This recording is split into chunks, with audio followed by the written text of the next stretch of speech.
We up in here. Let's go. We up on Twitter. We up on Facebook? Yeah. Yep. Everywhere. All right, cool. Oh, nope, there it is. I see it. All right, guys, what's up? Welcome to the Weekly Roundup. I'm your host, Jake Friel. Obviously, we're not coming to you live from the Real Talk Studios. We're all at our remote locations, aside from Tom, at the Real Talk Studios. Got a jam-packed show. Got a lot to talk about today. Obviously, Eagles free agency, NFL free agency. Going to be talking about that. Going to be blending it in as well. Obviously, talking about the hottest topic in the world right now with the coronavirus. Going to blend that in a little bit, and also at the tail end of the show, going to be doing a little UFC talk. But first things first, we are brought to you by our doc, Paul Vidal, Specialized Physical Therapy, LLC. If you have any aches or pains, anything like that, call the doc. Burlington, Princeton locations, excuse me. Find them on the web, specializedphysicaltherapy.com. Boys, how we doing? Doing pretty good. Waiting for Howie to make another goddamn move. Yeah. But still, you still need linebackers, fellas. You still need a linebacker. I know, and I understand it's March. Don't get all up in arms, Ralph. It's March, but you still need a linebacker, dude. You have Nathan Jerry as your only linebacker on the team right now. Hammer these guys, Ralphie. You need something. You need something. The linebacker position doesn't matter in the NFL. Listen, I need playmakers at every level of the field, not just D-line, not just cornerbacks, right? I cannot go into a season without a legit starting middle linebacker. And you want to tell? I'll tell you right now where Howie Roseman dropped the ball. All right, Littleton was there. Yeah. They didn't overpay him. They didn't back the Brinks up. You had an opportunity to go get better right there. You didn't want to because you never valued a damn position. All right, and I get sick and tired of it because he's just not your normal middle linebacker. The dude's a flat out tackle machine. All right, and has a knack for the football as well. Those guys I can win with. Nathan Gary's of the world. I don't care, Rob. I'm right with you. I don't care. It's March. All right, it's inexcusable to allow guys to walk out the damn door, and I don't see a backup plan in sight. Mm-hmm. And the also thing, I mean, I do like what Howie's been doing. Obviously, it wasn't a shocker. He went out and got a defensive lineman. It's what Howie's been, his memo ever since he became GM was, to build up the line. So he went out and got Hargrave from free agency for another defensive tackle, nose guard to, take a little pressure off of Fletcher Cox. And I know there's some rumblings that they're going to move. They're thinking about moving Malik to the outside. So now your front four is Malik, Fletcher, and Hargrave in the middle. And then obviously Brandon Graham on the right side this time. So, I mean, your front four is looking good right now. And honestly, that is the only spot on the defensive side of the ball that's pretty much locked up and guaranteed that those spots are locked. There's no question marks. There's no holes. I mean, they get Darius Slay, but now you still have, some questions on the other side of the ball. Right. Is Sidney still going to be that guy that you had hopes and dreams of when you picked him in the second round? Can he be that guy that can take the next step that we've all wanted him to be? So It's going to be interesting to see what they do at corner still. And obviously, they're signing with Jalen. You move him to safety, and now you have Rodney and Jalen back there. So I don't know. I think there were some rumblings, too, that they're still looking for another safety, but we'll see what happens. Yeah, exactly. We'll see what happens with that. And that leads into our poll question. Darius Slay was a better acquisition than Byron Jones. Agree or disagree? If anybody wants to go before me, or you want me to take the torch again, I'll take it again. God damn it. I got you. I'll go after Tommy. Okay, there's two ways to look at it, right? Mm-hmm. Byron Jones is just solid. Solid. Okay, when I think of Byron Jones, I think of solid.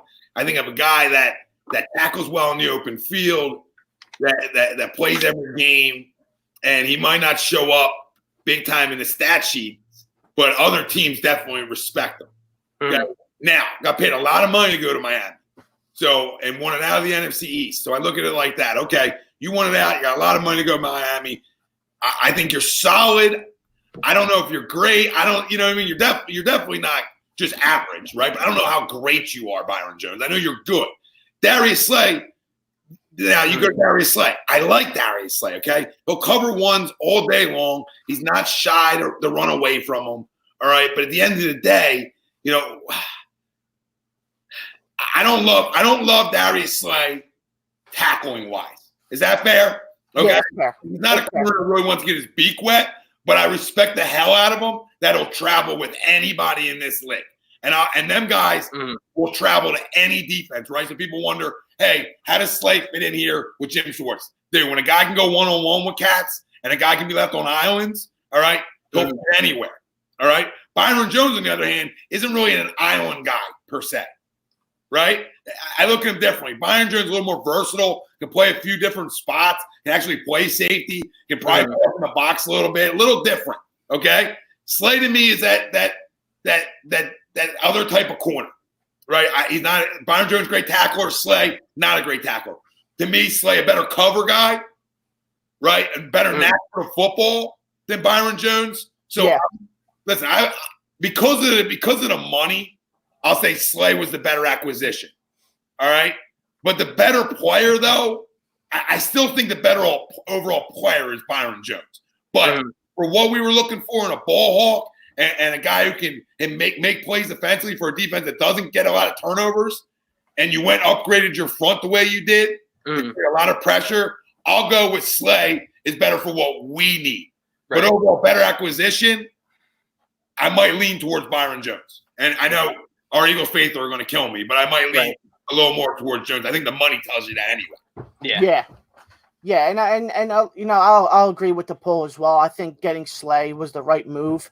And like you were saying, Tommy, what Byron is that I just like Slay a little bit more better because he's what we need, as what you were saying, as a lockdown guy, someone that can travel with the number one wide receiver and Julio Jones and Michael Thomas and other guys like that. It's just that we haven't had that since a guy that we traded for or at least signed with, and that was Asante Samuel way back when, you know. Right.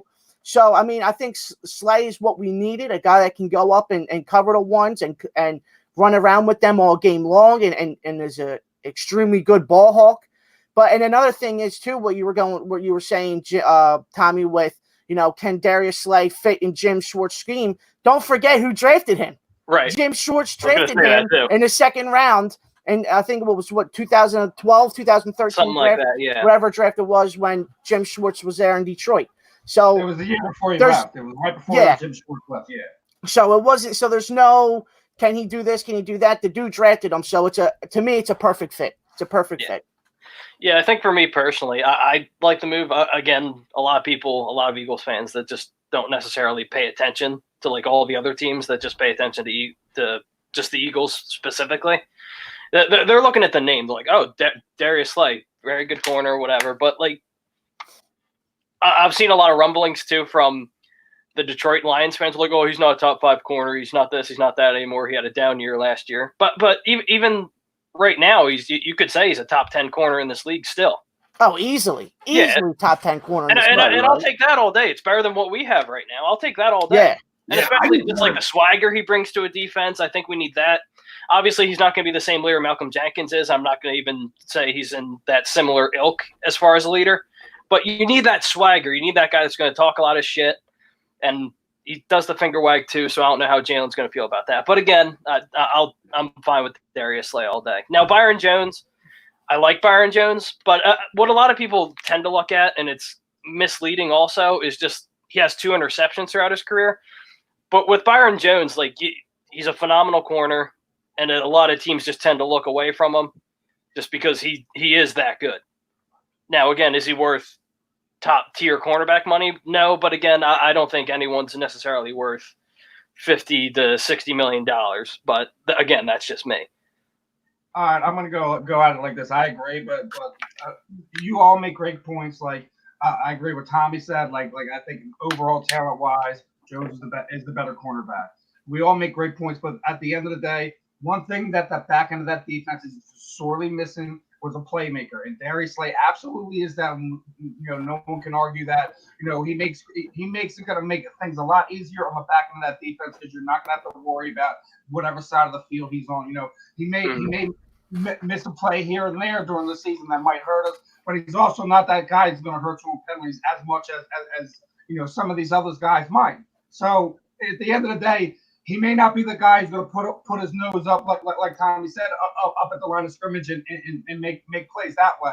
But he's going to make more plays for us to getting the ball back to us in some of these crucial situations. Yes, Byron Jones may not have the interceptions to make those, but Darius Slay has that. He had, we lost a little something when we lost Malcolm Jenkins, and that's another reason why I think we made the move to go get him, because he's going to bring a little bit more of that pop to the back end of that defense, which we need right now. We don't have it. Yeah, I completely agree. Like, I think, I'm reading off a comment. Ray Taylor doesn't agree with me, and it's like, it's close. When I'm saying Byron's a little bit better, I mean, the money speaks to it. I mean, the money tells you what the league thinks. So, I mean, a little bit better. But for what we need and what we're looking for, I'll take Slay, because I want a guy who can travel. I want a guy who's not going to shy away from your number one, right? I want a ball hawk, right? All them things I need. I want a guy with a little bit of swagger too.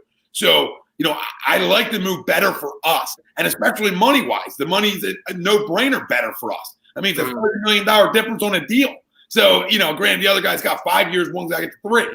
So I think it's a smart move. And then when you go into this year now it allows you to say with a kid like Sidney, like, hey, I'll give you a shot on the other side now.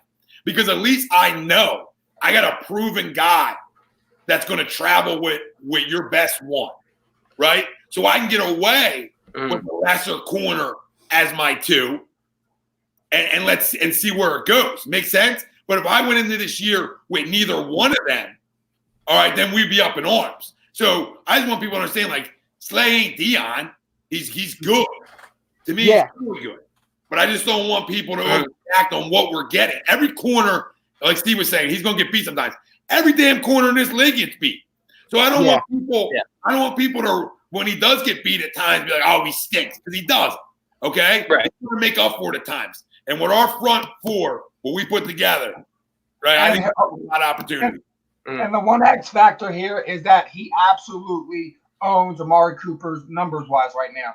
That's another big thing that you have to look at. And man, when it comes to it, it's gonna be a big part. Dallas is gonna be the team we're gonna have to beat. The way it looks right now, as long as we get somebody, linebacker-wise, to fill these holes, like we've been saying, regardless if it's free agency or the draft, we need more playmakers on that defense if we want to win this division. And absolutely, we make a play for home field advantage, because that's where this team is the best, at home in the playoffs. The end. Right.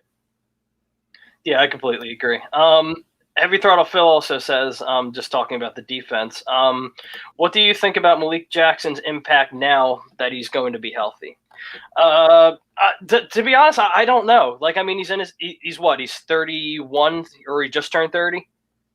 I think so, 30, 31, something. Yeah, like so that. He's an older player. Again, he's not the same as he was in Denver. I wasn't a big fan of the signing last year when it happened. Obviously, we didn't get to see what his impact would have been because he got injured the first series on defense. So, I mean, it's nice, but again, I'm really not sure what we'll be getting from Malik Jackson this year, just coming off that injury. Yeah, I mean, I'm going Malik. I think what we're building here defensively, especially up front, is the ability for nobody to have to play too many snaps, right? And that's the goal, and that's sort of going back to the 2017 goal, right? We're sort of looking in that same direction right now when you're talking about up front. Right? And I think another big move's coming, okay, up front as well, because I know how much up front matters to this organization, always has. Right. But, so there could be another move still to come. But as of right now, I mean, this line on paper has the ability to be a top 5 line in football. Absolutely. On paper. Absolutely. Right? You go out and get Yannick. Now, yeah, I was just going to say.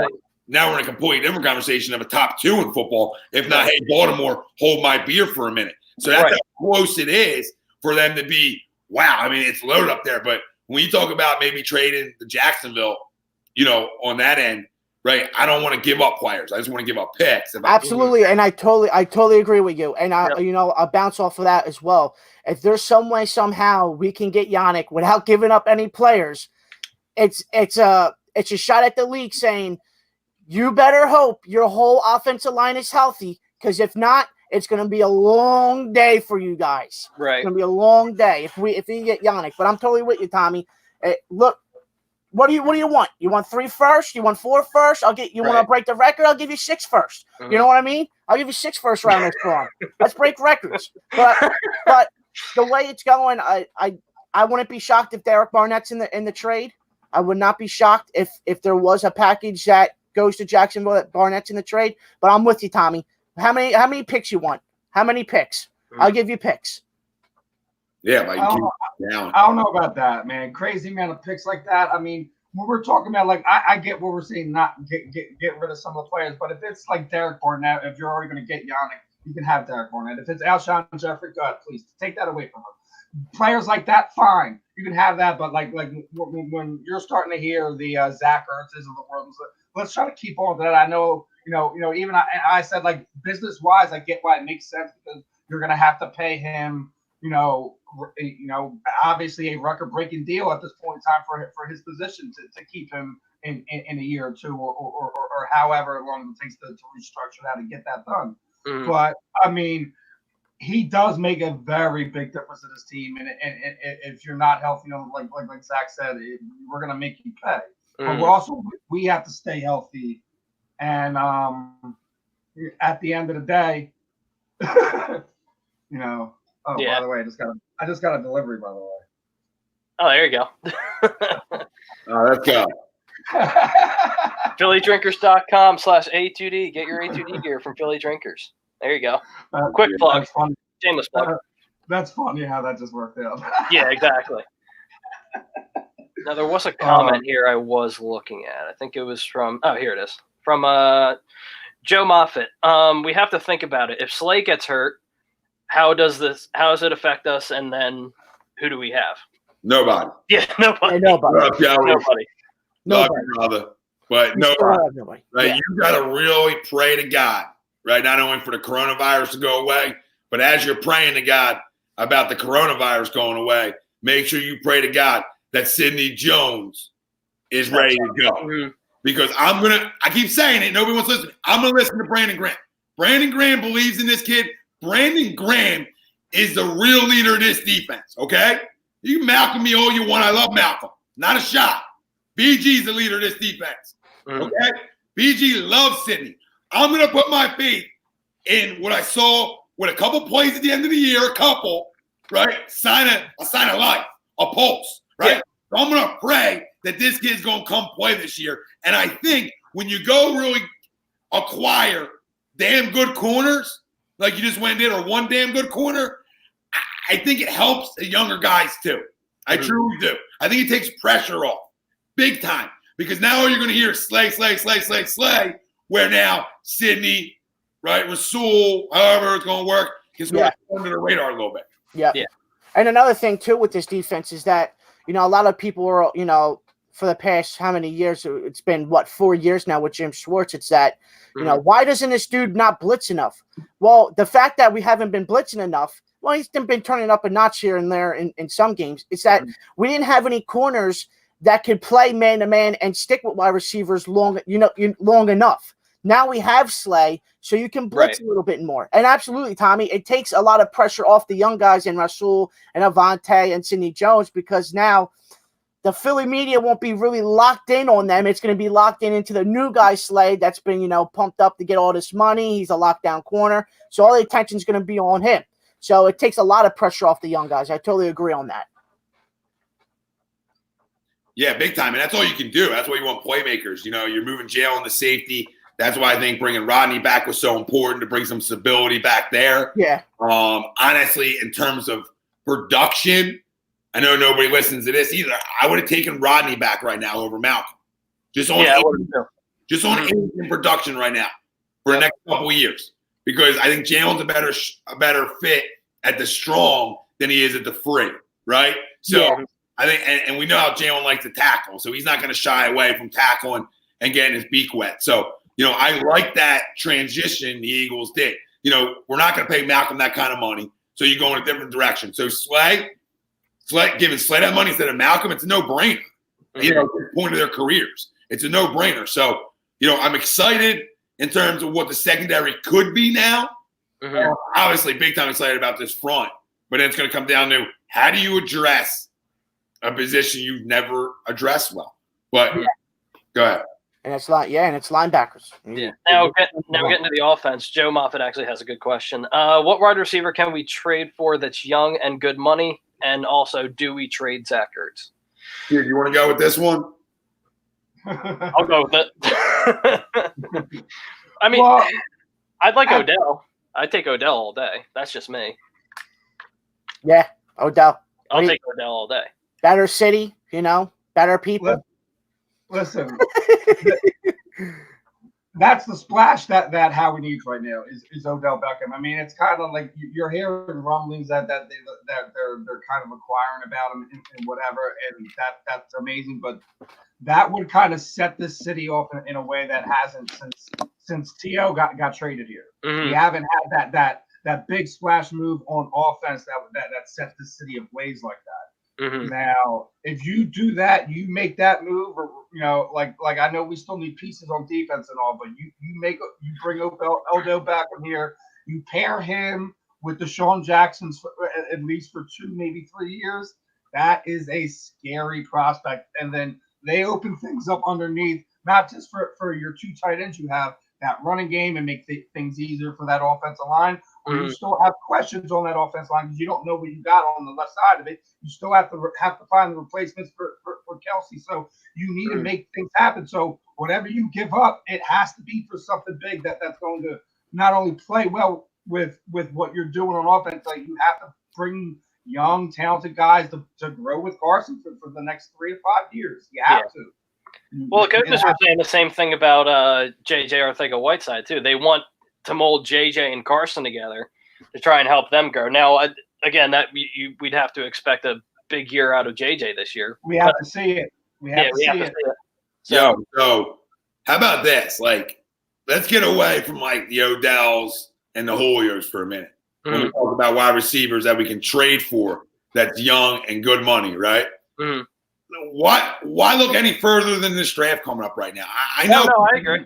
People are going to get tired of hearing me say it, but if I can go package picks for Yannick. Okay, I might not go that direction right now, right? I could package picks for an Odell or a Julio, or I could just package picks, get up in the damn draft, and go get Jerry Jeudy. I could just end it all there. Yeah. Like the best route runner in this draft is right in front of you. You want a guy with your quarterback for the next 5 to 8 years? He's right in front of you.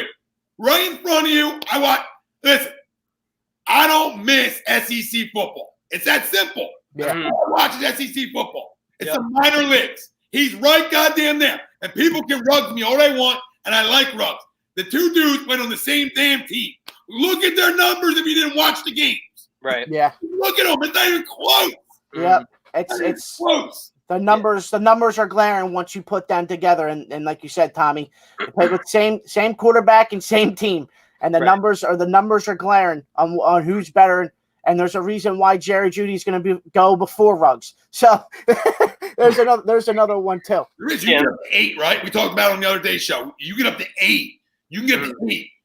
Jeudy can almost fall right to you in a way. If you get up to 8, and you can. So instead of let's stop putting Band-Aids on shit, right? I'm not in a Band-Aid game. I don't want to Band-Aid something. I want to go get my guy, right? And if Howie Roseman, I know you're home because you can't go nowhere, listen to me. Go get Jerry Jeudy, and I don't give a rat's ass what happens with the rest of the draft. I don't care. Yeah. Yep. You gotta get Carson, your franchise quarterback, more weapons, man. Mm-hmm. The practice squad guys, the third stringers, they're not gonna cut it for his whole entire career. The Greg Wards and the other dudes, they're just not gonna cut it. It's just not gonna happen. I like Greg Ward. He can be my 4th, but I gotta go partner my kid. Yeah, but you're not gonna be able. But you can't lean on him for a 7 or 16 game season, though, Tommy. That's what I'm getting at. Like you can't lean on Greg Ward and we're here. And another thing that people don't realize is that Alshon has the same injury that Jalen Mills has, right? And Jalen Mills missed all of the games up until week 13. So you're already down another wide receiver. So technically, you only have, 2 to 3 wide receivers on this roster anyway. Move Right. up, get Jerry Jeudy, run the card up. Well, you probably won't be able to run the card up, but, type it up fast, send it to Roger Goodell, and you're good to go. Go to sleep that night. You And got your guy. that leads to Levi's question as well. He said, would y'all trade up to 8 or 9 for Jerry Jeudy or CD Lamb? Jeudy. Absolutely. Yeah, absolutely. I'll take Jeudy or Lamb. I'll take either or. I'm fine with either. Absolutely. Yeah, I don't know how fine I am with either. I'm fine with both, but I want Jeudy. Yeah, like I don't know. Like, I'm not as like all in. Like I like CeeDee Lamb. I do. But I'm all in for Jeudy. So when I'm all in for one guy, it's always gonna be hard for me to be like, well, I'm good with the other one. Right. I am. But when I'm this passionate about a You'd certain rather guy, have Jerry Jeudy, yeah. yeah, I can't be like, oh, well, it's like I know what Levi's saying and everybody's saying like there's tons of talent wise in this draft, but guess what?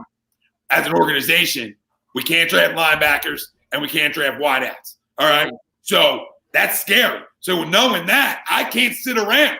I can't. Yeah. Well, I'll take the best one available to me. Hey, Howie, buy a damn clue. I'm telling you, this is easy. I'm giving you free picks, right? Yep. Nobody gives free picks away anymore. I'm giving you a free pick. And we also remember we still need a sledgehammer to go with Miles. We still need a sledgehammer. Agree, because most morons will think Miles can carry it 25 times a game and hold That's up. not his style. That's not his style. No. Not his style. Because You have to look at it like this. You want less touches early on in the year so you can get more touches later on in the year. Yep. Right? That's how it goes. So for all the jabrones out there, week 2 of this year coming up, they're going to be like, they're not running the ball enough. They're not getting bounce the ball enough. Oh, my God, you're bounce the ball time. Yeah. It's for a reason. You want these guys to be fresh in November and December when games actually really matter. Mm-hmm. And that's why, and I was harping on, and I got some backlash from it. Everybody gets backlash, but it is what it is. I was big on bringing in, a guy like Melvin Gordon in. And I understand that people are hitting me with, the whole injuries excuse that he's been banged up a little bit. But the thing is about in LA/San Diego, that was the only running back they had was Melvin Gordon. So he was on the field 90% of the time, and you're just running the ball constantly with him. Obviously, the injuries are going to catch up. But if you brought Melvin Gordon in, he could be your second running back or maybe even compete for the first running back behind Miles. And now you have your three-headed monster again with Miles, Boston Scott, and Melvin Gordon. And it takes a little pressure off of Melvin to not to run the ball every down, and you had it there. But obviously he went to Denver, and now we're sitting here talking about we need maybe another running back to go with Boston and Miles. Real quick question. Steve, you talked about a power guy, draft-wise to go along with Miles and Scott. Who would you look at? I mean, who's a guy that sort of fits that role that you don't have to be getting the first or second round per se?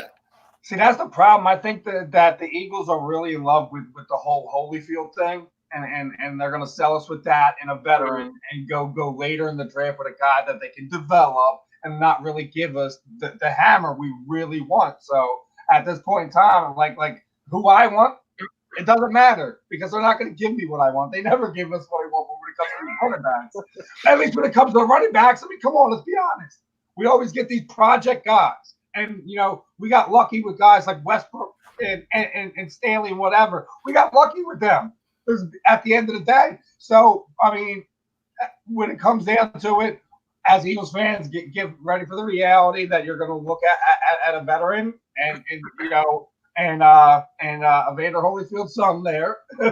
and that's going to be your hammer. Because honestly, in my honest opinion, and that's what I think they're going to do. I don't see them going another way. I honestly don't. If they do, I'll be shocked. I'll be ecstatic and happy because, if you put 2 young running backs who are going to be there too to also help protect your quarterback, that also works too. And I'll ask a question for all you guys too. If the Eagles theoretically were to take a running back in the draft, what is the highest round you would go for them to draft a running back? It's going to be third or fourth round. Yeah. Yeah, that's where I was thinking. Yeah, I don't care.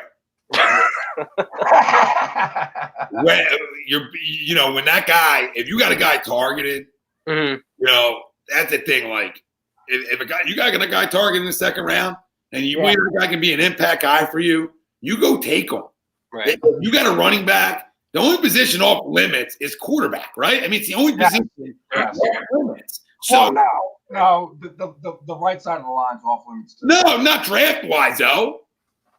It's never off limits. If a guy's that good and he's sitting in front of you, you got it. Yeah, like when you get like a guy that you have projected in the first and he falls and he's fallen to you late in the second, he's about to go to the third. It's like, you know what? I gotta just take it just for value's sake. I have to. I owe it to my damn roster.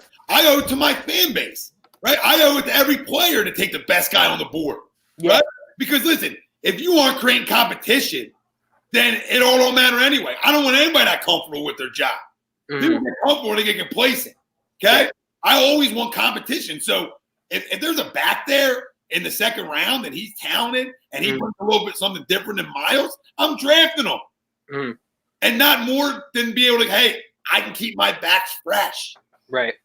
Which prolongs their careers, keeps their injury rate better, right? So it helps in so many different levels that they're able to have.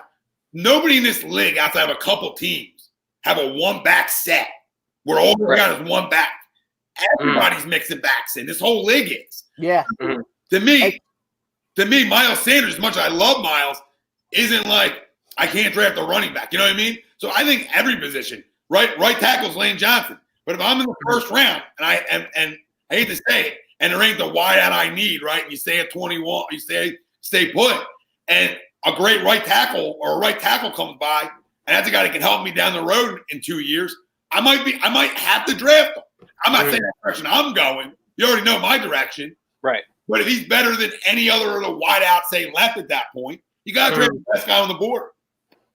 Yeah, I agree. And that leads to Todd Womack's question. Do you guys think we move up in the draft or stay put after getting Slay? Realistically, well, it's going to be interesting, but I would love to move up. So would I. Love to move up. Hey, you know what? And a lot of people were saying that it's going to be tough from moving up. And what? First off, before we do that, but with the whole going up and getting Jerry Jeudy, I mean, look what the Falcons did. The Julio draft. They went from I think it was 27 to 6 to get their guy they needed. Yeah. Because it was, and the funny thing is that it was 2 years after they drafted Matt Ryan, and they had slop for Matt Ryan. Matt Ryan had terrible wide receivers his first 2 years in Atlanta. What they did that draft, in that Julio draft, they went from 27 to 6 with the Browns and went up and got their guy in Julio Jones, and it's been history ever since. So if I'm Howie and I want playmakers for my quarterback, the guy's right there, Jerry Jeudy, best route runner in the draft. Go get him. Let's do it. Yeah, I'm all for it. Agree. Yeah, if you have a guy on the board, if Howie has a guy on the board, then go up and get him. I don't want to hear come draft night after his press conference of night one of the draft being like, oh, well, we had our guy, but we weren't really comfortable with the price that teams were asking for, so we just decided to stay put. And I can't do that. That's the last thing I need is fucking Howie being like, yeah, we weren't comfortable, so the price tag was too high. We couldn't do it. I was scared. Want to give a shout out to one of our guys that's always listening. His wife messaged me last night saying he hasn't been feeling well. It's Chris Esterite. So we're sending our prayers to your brother. Yeah, absolutely. For a speedy recovery, whatever's ailing you. And we're here for you. So, but what I think, do you guys think Howie will move up in the draft or stay put? What do I think Howie will do? Well, a lot's going to depend on what he does up until the draft. So, if he's giving away more picks, I think he stays put. But if all he's giving up is for Slay right now, there's always a chance that he could decide to use some next year's picks and move up. But something tells me he's staying put. Yeah, same with me. Yeah, you know what? The way that Howie is, I wouldn't be shocked if he stays put at 21, and then obviously just takes the best wide receiver that's there. Right. And to me, if he stays at 21, it's probably going to be Justin Jefferson. That's such a Howie pick, isn't it? With the 21st pick. I just think it's going to be him. But like you said, Tommy, we still have ammo. You still have another third. You have your 2 fourths. You obviously have your first and second. So it's going to be interesting to see what happens here in the next month leading up to the draft. Because thank God they didn't postpone the draft, so we still have something to look forward to. Yeah, thank God. Which is nice. Now, What if we about- stay at What do you 21, think, Steve? Did he stay or did he stay and put? What's it? I think they wind up. I think he winds up moving back too. Like I think he moves up, but I also see scenarios where he moves back. Like they don't, like a couple of their guys in the backup plans wind up going, and that they just they wind up like I said, like you were saying, if he makes a move the night before, he's moving back. I think he's definitely moving back. If he makes a move before the draft, like another, if he go gets that defensive end that he needs, or gets that wide receiver, like we were saying, like Odell, Julio, those type of names out there. If he gets that, he winds up moving back. But also, like, we're so deep in it. But I just think us as fans, we want that wide receiver number one. We don't want to see them move back. We don't want to hear it. Mm-hmm. But his trend is always back, isn't it? Yeah. typically. So I mean, if you're my hope is up, but my gut tells me he's going back, and I'm gonna be pissed off. Yeah, I'm gonna be mad too. I'm gonna be mad. Straight up mad. Why are we moving back? Why are we moving back? Were we backtrending now, Howie? Why are we moving back? Because now you're just gonna. I understand that there's a lot of wide receivers here, but ain't nobody like Jerry Jeudy. Ain't nobody like him. Mm-hmm. So now, I had a question here in one of the things someone asked me if J.K. Dobbins falls in the second, do you take him there? Yeah, running back from Ohio State. Yeah, and that could be your hammer, Steve. That could be your hammer right there. Is J.K. Dobbins, who's a goddamn power back. Steve, I didn't even think about moving back until you just said that. This when it looks like a rat, smells like a rat, it's a rat. And this it's what I'm feeling. When you just gave up the 3 and 5 for Slay. Oh, he's sweating. Howie. All right, I smell it all over you in the way you up there. Tommy, he's sweating, brother. This is moving back city. It's happening. Oh, he's sweating. He lost He lost another third rounder. He's sweating, dude. If Corona, yeah, right. Corona don't don't go to make sleep. them, you're taking them out. Yeah, seriously. Yeah, Levi has a question also. I got a hot question. Who's going to be better in the next 2 years, Goddard or Ertz? Well, I think personally, for me, it's an easy question. I think it's going to be Ertz because I don't see them leading back to one of the questions from earlier. I don't see them moving on from Ertz anytime soon. They'll give him an extension, maybe in the next 2 years or so. Once Goddard's contract's up, they re-up him a little bit, kind of put Ertz, since he'll be a little bit older, maybe put him similar to like where Brent Selleck was, push Goddard ahead. You have Ertz kind of as like similar into like a backup role. That's how I see it going. Because with a talent like Goddard, you can't let him walk away. I think Ertz stays an Eagle for his rest of his career. I don't think he goes anywhere. Mm-hmm. I think he's an Eagle for the rest of his life. Mm-hmm. And I think they keep Ertz and Goddard as long until Ertz retires, and then Goddard just slides into number one. Yeah. Because if you know the Eagles, ever since Andy and obviously Doug, I mean, their specialties, the 12 personnel with the 2 tight ends. So why break something up that's been, at least working for you and trading away Zach Ertz? But in 2 years, I'm still going to go with Ertz. I mean, obviously, he's one of the best route runners for tight ends. It's just that when he catches the ball, instead of running up the field, he just lays down. Yeah. So who's going to be better in 2 years? Yeah. Goddard. It's Goddard. He's at his peak. Not that Ertz is still going to be good in 2 years. I just think Goddard is on his way. Like just consistency from him, which will grow over time. But I think he's built to have a huge year this year. I think so too. So I'll say I think they're both still going to be good. I think Ertz is still going to be good in 2 years. But I'll say I'll go with a slight advantage to Goddard just because of his age, and I think he's still developing. And obviously he's still developing. Look, way I look at it, with everything that we've gotten out of Zach Ertz, his injuries, the volume, what he's gotten, I think we're approaching the end of his peak. He's going to level off over the next few years, but Dallas is just going to continue to get better and better. And I already thought, as a start, he had a better base as a total package as a tight end. I think he's obviously, in my opinion, he's a faster guy. I don't know what the numbers quite say right now, but at the end of the day, I think he is going to be better than him in 2 years, and I think that's a lot of reason why you see people kind of open to the idea of trading Zach, because he can't get any higher value than he is right now. At the end of the day, and that's kind of like it's one of the things why it's being brought up. because you literally have one, the best tight end in the league, arguably. So it's one of these things that we're gonna have to continue to deal with until it's locked up. We get something nailed down. And but I got Dallas with the slight edge. I'm with Tommy on that one. Yeah, and I'm not trading Ertz right now because I look at it like this. Like, I don't want to trade talent.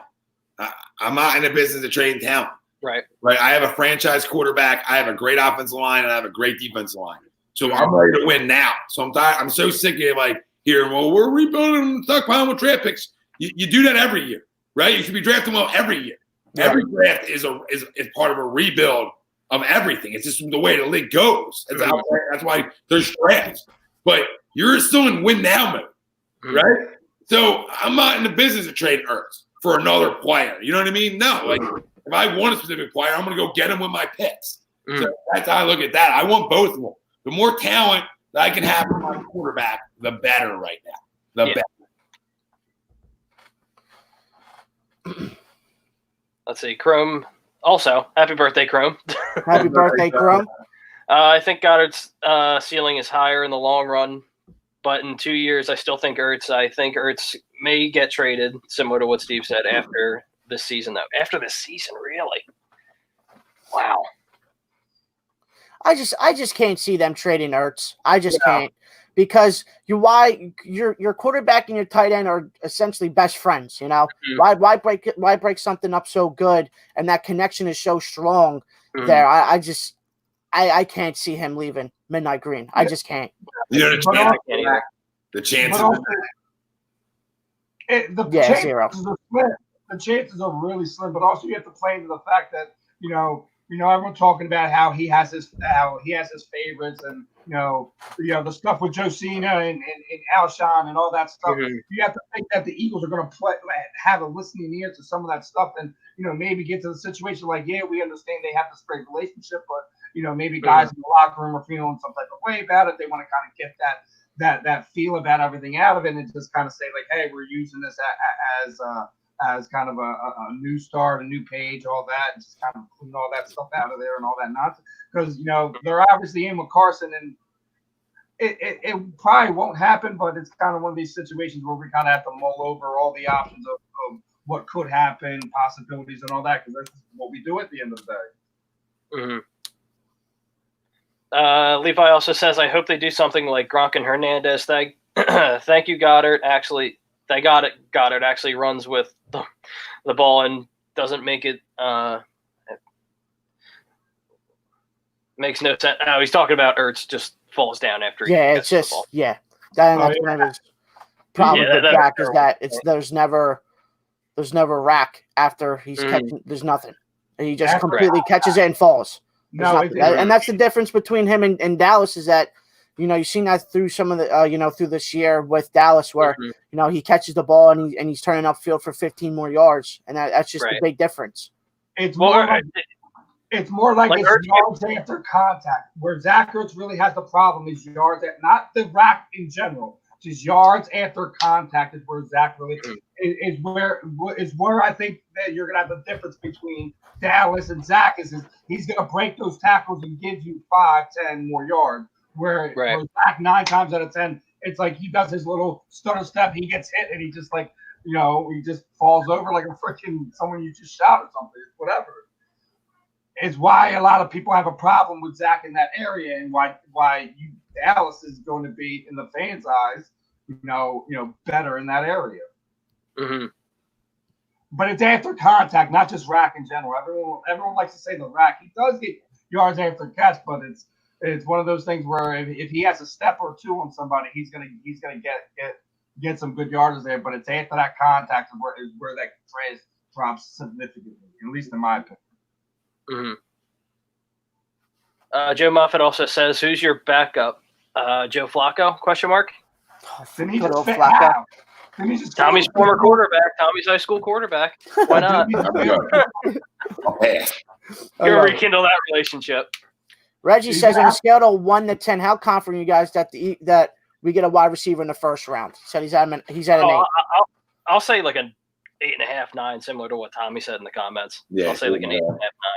Yeah, I'm gonna sit at like an 8 as well. I just think either you move up or you stay at 21. I think they're gonna go wide receiver no matter what in the first round. Yeah, well, that's my thing too. If you're going to go wide receiver and you really want like a playmaking dynamic wide receiver, go trade up and get your guy, like we talked about earlier. It's that simple. Just trade up and get your guy. Yep. Harry! Unless unless Denzel Mims is still there at 21, that interests me. But I'm just gonna say I'm if they're in the first round, if they are indeed in the first round, it's gonna be a don't do wide that to me. receiver. Don't do that to me. Why? I don't want that thought of Howie trading back because now it's in my head and I'm thinking about it and it doesn't surprise me. And I'm going to be disappointed. I'm going to be sad. And it's not going to be good. Well, I'm here to make you uncomfortable. How about that? Hey, man. It's possible. Ledger says Emmanuel Sanders would have been a nice pickup. Howie not in win now mode. And you're right. They didn't give him a ton of money. Emmanuel Sanders is going to go compliment to Deshaun and whatever you draft. And, you know, Saints got better with it, and we didn't do it. But for, 2 years, $16 million, I thought it was a good deal to go out and be had. But, yeah, I mean, Howie should be in win now mode. We already talked about that a little earlier on why he should be in win now mode every year. Franchise QB, great offensive defensive line, that's always win now mode. Right. Yeah, my only concern is, too, during Howie's press conference in the Combine, he was talking about the draft, talking about we're building for not just this year, we're building for 2021, 2022. So that kind of tells me that, like, ideally, I'd like to think we're in win now mode, but I don't know where Howie's at, especially with that comment when he's talking about we're building not just for this year, but we're building for 2021, 2022. So where's the miscommunication? Because I don't know what Howie's thinking. I know what I want, and I know what we want for this football team. But at the same time, I just feel like Howie's just going to do like his usual, like safe picks, safe bets, kind of just doing his own thing. But again, I don't know. But I'm like so. Yeah. Every year you should be looking for 2 years after. Every right. No, I agree. Is a replenish of players. So I mean, he's giving us the old GM speak. I mean, that's how you should be doing it. You should be in win now mode and looking 2 years in the future. So, he's got to make a decision in terms of, free agency wise. You go sign Slay, you're in the business to win now. Yeah. Kind of 20 quarter. And the other thing about the wide receiver free agents, you look like we were just talking about Emmanuel Sanders. Yeah, that'd have been nice. You still got the guy from the Jets, Robbie Anderson, but you look at it now, you don't think that they're going to do anything, and then you look what's left. What's left? Was it Perryman, Funches, Dorsett? Does that do anything for you guys? Not really. So I'd rather stick with what we got on that and get somebody in the draft. So obviously that's where they're going as far as wide receiver go. It's important towards the draft. So that has to be way it is moving forward because it can't be the free agency right now. Or you get creative, right? I mean, you give Cleveland a call. I mean, everybody wants to give Cleveland a call over OBJ, but why can't I give Cleveland a call about Landry or Odell? Yeah. Either one of them guys available for you guys, right? I mean, so go around the league. I mean, I know Miami is making some moves and some splashes, but let me give them a call again on Devontae Parker, right? Yeah. So, I mean, I could be creative and go handle that trade-wise. Or I could just say what we've been talking about a little bit is put all your chips in, go up, get the guy, we're back and forth, Jerry Jeudy, and end the conversation of, hey, my quarterback needs a wideout. Go get him one. Heavy Throttle Phil also says, I just lost. Oh, there it is. How long do you think before Howie needs to go? Honestly, it could be this. Like, depending on how this draft goes. If this draft doesn't go well, that Howie's job could be on the line after this year. Well, that's how I look at it. Not to keep going to the playoffs, it ain't. Well, yeah. Well, also with the new CBA too, you don't have to win necessarily a bunch of games to make the playoffs anymore either. Yeah, if he keeps going to the playoffs, he's not going anywhere. That's the problem. Oh, we got a linebacker. Let's go. Yeah. Howie signed a linebacker. Jatavius Brown is signing with the Eagles on a 1-year deal. Adam Schefter. Who the hell is that? I love it. We got a linebacker, boys. We got a linebacker. Let's go. Now Why that don't we one trade him to the Ravens and he becomes a Hall of Famer? So, I mean, he's 26, so I mean, yeah. Hey, Ralphie. I mean, since we're on it, like, would you kick tires on Matthews at this point in time? Just as Clay Matthews. Yeah, why not? Right? Yeah, I mean, at this point, you need something, right? Kick the tires on you. Yeah. Can you still can you tackle still? My arm's a shot. I can't. Yeah, right. Who the hell is it, Ralph? I'm trying to look up. Yeah, I have no two. I'll look it up. Hold on, real quick. Jatavius? 2 seconds. Jatavius Brown. Jatavius Brown of the Chargers. Yeah, give me some info on him. Yep. I feel like I've heard of him, but I just. But as far as the thing, Howie, it is a make or break one for him. It could be one that if he fails big, both free agency and draft, and we have another mediocre season where they're up and down, hot and cold. He may be one of the things where he gets on the hot seat, and within the next year or two, you could see a thing where they might move on from him. But if they put together 11 wins and they see themselves in the division or conference championship game, it could be a moot point, regardless if they're up or down. Oh, you gotta love it. Oh, no. So last year he was on the roster for 13 games. Guess how many games he started, boys? One. 2. I said one. Just one game last year for the Chargers. Hey, go out and target your guy, right? Yeah. So that's a special teamer? Is that what we're doing? It just goes to just how much this franchise just doesn't care about linebackers. Yeah. Okay, good enough. Whatever. Yep. All right, they better give me Clay Matthews at this point. Jesus. Joe, I agree with you. The guy Joe says Mills will be better at safety. I agree. I completely agree. I agree. Played at LSU. He's familiar with the position. Now, obviously, it's a different transition, obviously, from the SEC to the NFL. But again, just with his speed and everything, I think it's a much better fit for Jalen Mills. We've also been saying Rasul Douglas at safety, but for whatever reason, they don't see him as a safety, which I don't know how they don't see it. But again, I'm with you on both of those points, Jake. I'm with it that Jalen Mills is better off at safety. I think they've been kind of trying to get him to go there the last 2 seasons, as it was anyways. I also agree that having Rasul Douglas as a safety is better off anyways, because he's another one that he's just a playmaker on the ball. He's not really too great at coverage and being left alone with a guy. But if you give him a chance where he has to go up and make a play, he becomes a different guy. You've seen it. We've all sat there and watched games. It's like when he gets those chances to make a play on the ball, there's more than a 50% chance, in my opinion, that he's going to want to either break it up with it or coming down with it. Right. We've seen it. So, yeah, you would rather put him in that type of situation where he's not necessarily having to be the guy that has to be covering the guy. Maybe he just wants to come over and, put some wood on somebody or being a playmaker, which is what I go back to my point earlier in the show. We need playmakers on that back end. And you give these guys a chance to be able to be free in that area and just have their eyes playing the field. It makes them a different special player. We've seen it before in this league where you transfer guys over. Remember when Malcolm Jenkins started at guys? Do you remember he was a quarterback? Hey. Right.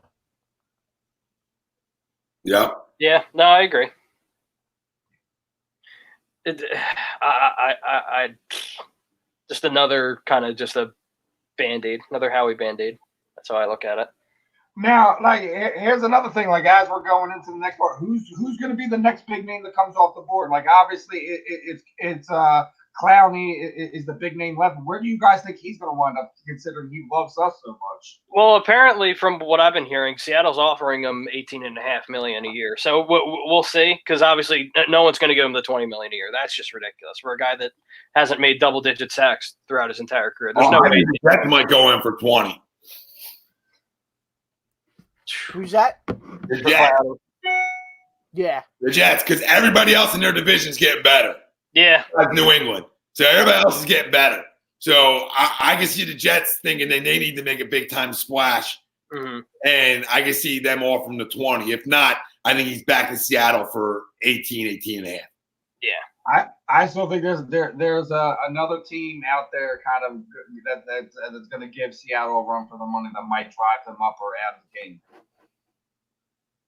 Who's that? Otherwise, I don't know, but in my opinion, there has to be because otherwise he would have signed already. Yeah. So Chrome sent me some numbers on our brand new linebacker. Sorry, Jatavis Brown.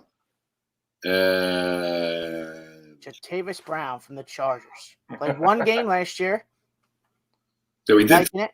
He did. At least he's healthy. You know, he's not banged up. He had like 27 tackles or 97 in 2018. That I saw. Yeah. So in 2018, he had 97 combined tackles. Okay. 51 solo. So sacks. He had 3.5 sacks in 2016. Started 7 games. Forced 2 fumbles.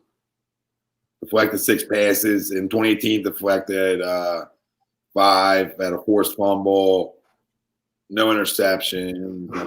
But whatever. Yeah. It's like a 25-year-old guy, so we'll see how it is. We're laughing. Yeah. We all don't know, but numbers speak to a guy when he's on the field. It seems like he's not terrible. So, and he's young. We'll find out. We'll find out more when he gets here on what that role is going to be. But I don't hate it. You're going to get me young guys. I mean, at least you're not going into the draft without addressing it at all. You know what I mean? Like we're laughing about it, but at least you're addressing it a little bit. And realizing that I got to go get at least athletes in the door here because Nathan Gary's just not going to do it by himself. Right. But another lazy move, Derek Walters, another lazy move. I agree. It is lazy-ish because the 1-year deal moves tell me that, well, you really don't value this guy anyway. You're Band-Aid. You're Band-Aid. Right. But the numbers just say he was solid, like Crum said in years before. Mm-hmm. Just if he can stay healthy, that's the real question. I mean, if you think about it, it's basically Camus' replacement at the end of the day. So, like, we have to see where we go moving forward. Like I said, we need that we need that hammer on defense. You need a hammer in that middle. You haven't had one. We haven't had anything like that since Jeremiah Trotter. I don't want to hear it. You don't value it. I don't care. We need it. You need it. You need it to play football. Right. If I'm like a guy like Littleton, right? Mm-hmm. I want to come here. Right. Yeah. Because I got mooses up front that are taking so much pressure off of me and allowing me the ability to have one-on-one chances at running backs, right? Mm-hmm. And the help makes my job easier. So, it doesn't like what you really need is you need a guy that plays linebacker who like William Thomas used to play it, who's going to be a coverage guy, who's going to make break up plays, make pick stuff like that. We're not going to get what we want. Those are the type of guys that we're going to see them go after. These mid-range guys that we're going to make plays on the ball. That's it. Yeah, I want hybrid guys. Like I want hybrid guys. Guy who can play a little downfield, but can really, play the pass well and can go sideline to sideline well. You know what I mean? Like that sort of, the downhill linebacker isn't much as a thing as it's been in the past. You know what I mean? Like if you have good tackles, you're going to be able to play downhill enough. You know what I mean? Yeah. So it's can I get sideline to sideline and can I cover? Cover some space. That's what you're looking for. Right. What's good, Danny boy? There he is. Yo, I drink a fucking Bang Energy right now. I gotta piss so bad. Dude, so do I. I'm gonna step away for a minute. I'll be back. You guys can talk amongst yourselves. All right. Me, Jake, and we can go rotations. Yeah, exactly.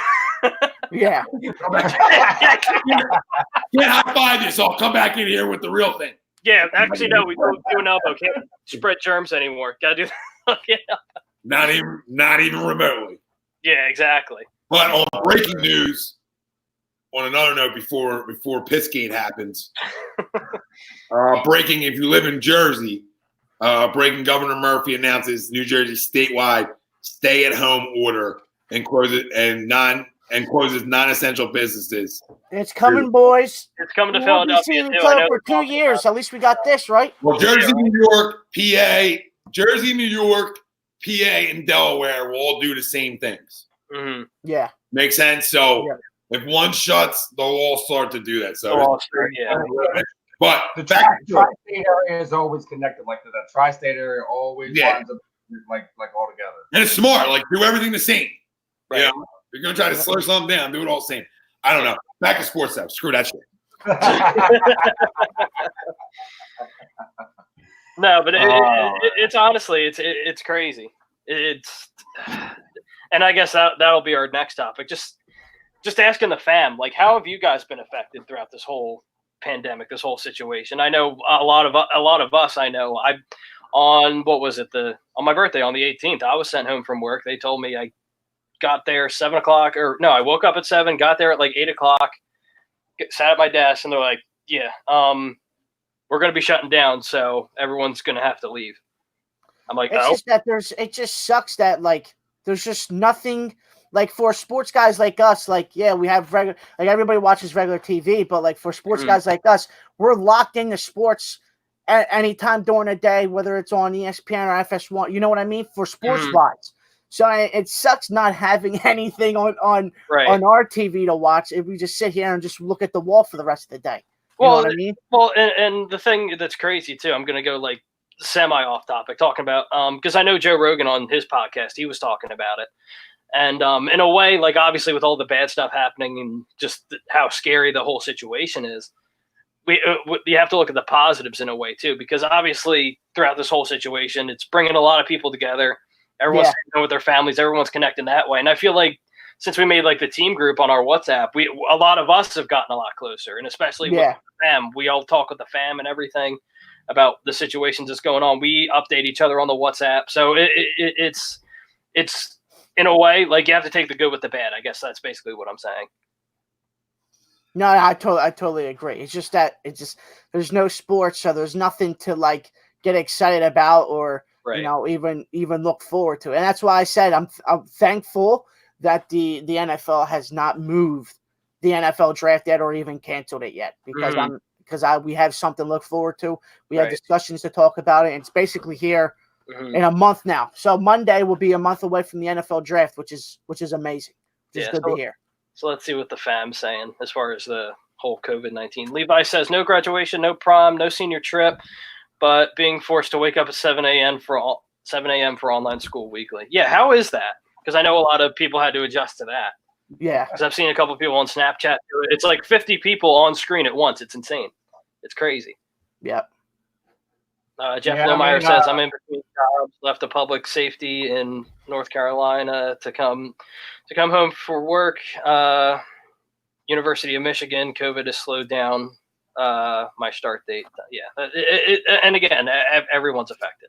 Yeah. Everybody's affected, and it sucks. Jay wants to know thoughts on the new signing. I just think it's just one of those, like, it's a Band-Aid. A filler, that's how I look at it. Right now. It's a gauze pad, you know?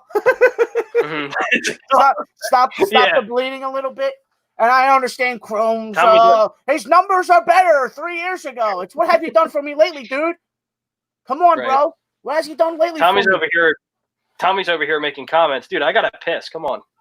I know. Come on. It must be a long one. He's still streaming.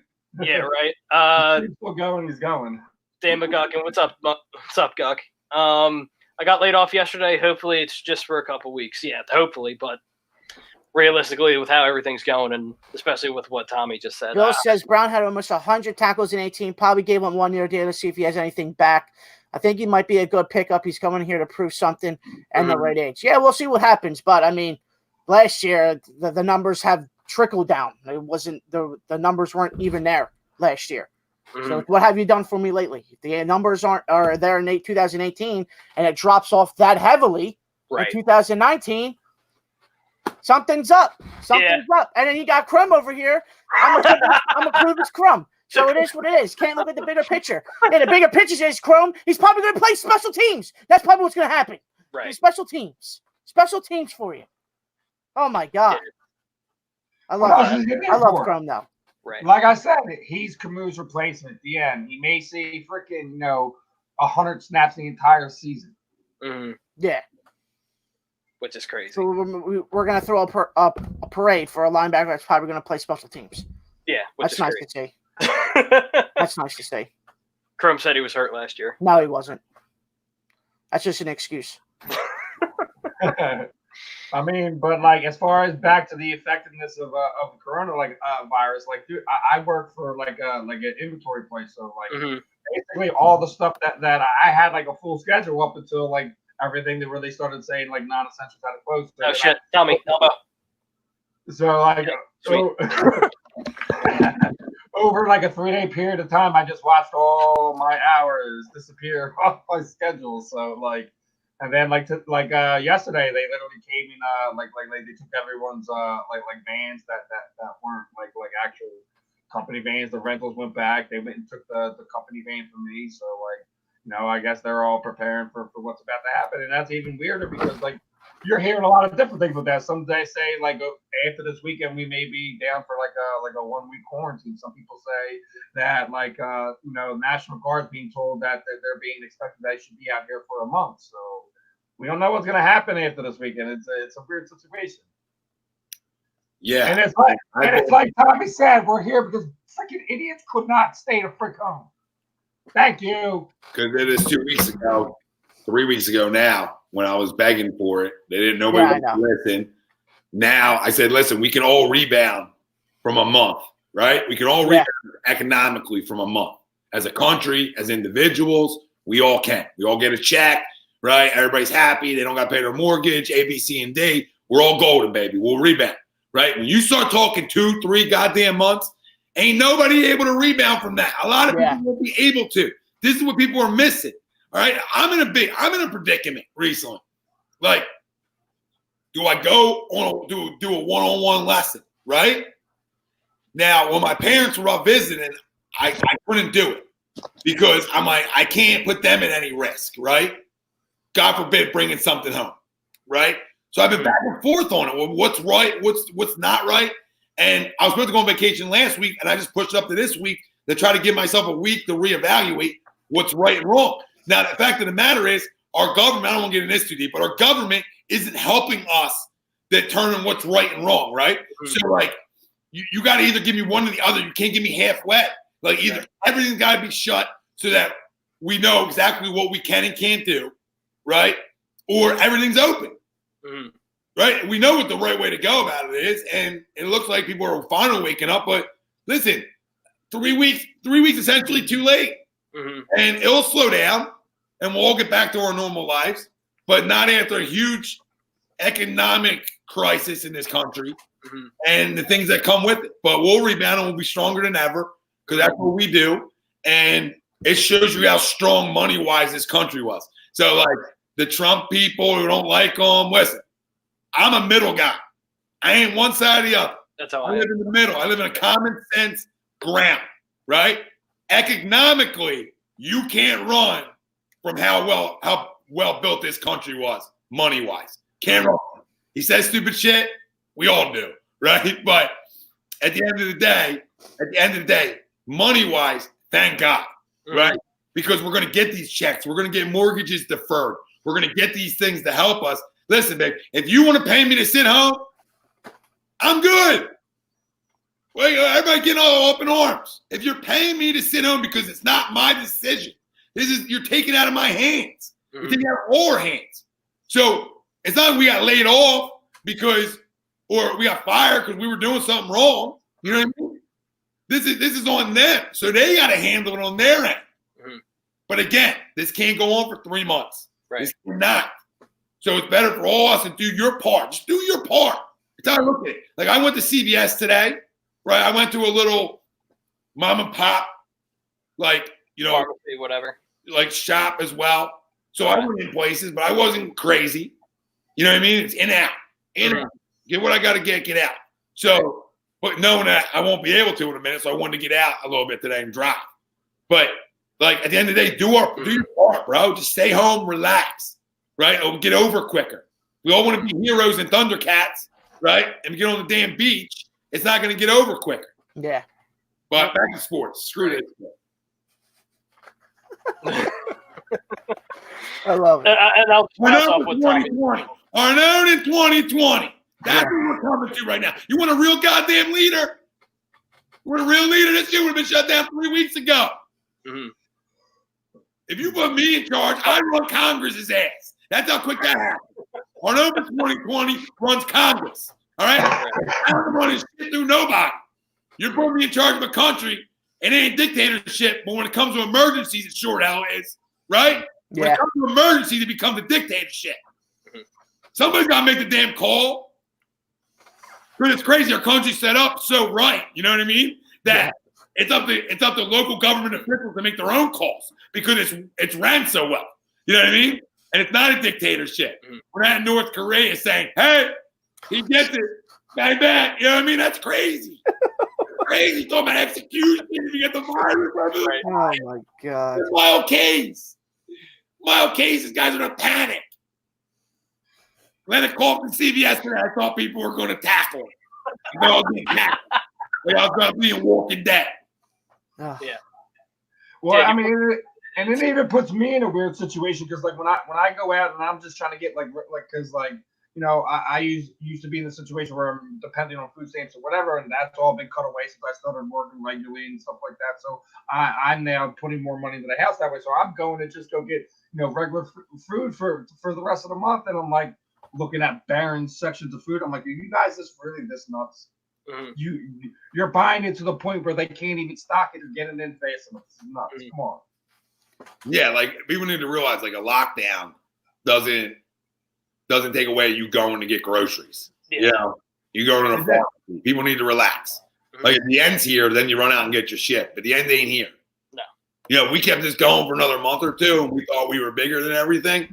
Then yeah, we could be talking about the end. But you know, what did Todd say? What up, Todd? Isn't it funny how Clowney was looking for $20 million and he's going to get less than he expected, as he should, dude. Yeah. You were talking about one of the most overrated players in the NFL. Is Mhm. Mr. Clowney. Is he a freak? Does he have all the talent in the world? Absolutely.